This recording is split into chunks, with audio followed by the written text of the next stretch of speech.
আসসালামু আলাইকুম, কেমন আছেন সবাই? এটা হচ্ছে আজকে বিকালের নাস্তা।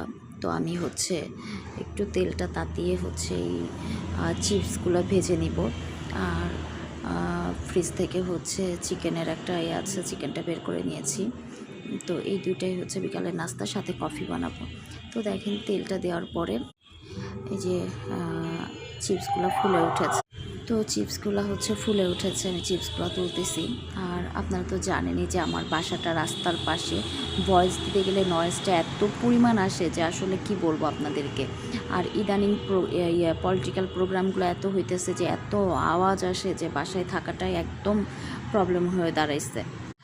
তো আজকে যে একটা বিষয় আপনাদের সাথে শেয়ার করব, সেটা আপনারা জানেন গত কয়েকদিন ধরে আমি অনেক অসুস্থ। আসলে শীতের সময় আসলে আমার অ্যাজমাটা অনেক বেড়ে যায়। আমার একটু অ্যাজমার প্রবলেম আছে ছোটোবেলা থেকেই। তো অ্যাজমার কারণে শীতটা আসলে আমার একদমই স্যুট করে না। কারণ শীত আসলে আমি অ্যাজমার জন্য অনেকটা অসুস্থ হয়ে পড়ি। তো এই যে আমি এদিকে চিপসগুলো ভেজে নিচ্ছি, আর এদিকে কফিটাও বানাবো। কফি সব কিছু রেডি করে নিব। আর এদিকে যে চিকেনের যে ইয়েটা আছে, স্টিকটা আছে, এটাও ভেজে নিব। এটা কেনা, আমি কাজীর একটা চিকেন স্টিক বার কিনেছিলাম, সেটাই আর কি ভাজবো। তো আমি জানি না বিকালে আসলে কীভাবে কে নাস্তা করে। তো আজকে আমি ম্যাক্সিমাম বাইরে থেকে স্ন্যাক্স নিয়ে আসি। তো আজকে ভাবলাম যে বাসায় একটু করে নিই, কারণ প্রতিদিন বাইরের খাবার খেতেও ইচ্ছা করে না। আর আমি শুধু কফি আর বিস্কিট ছাড়া বিকালে কোনো নাস্তাও করি না এইভাবে।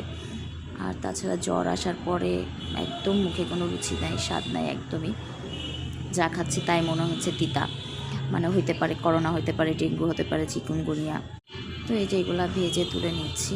তো সবার নাস্তা রেডি করতে হবে, তো আমি সেভাবে করে নিচ্ছি, ভেজে নিচ্ছি।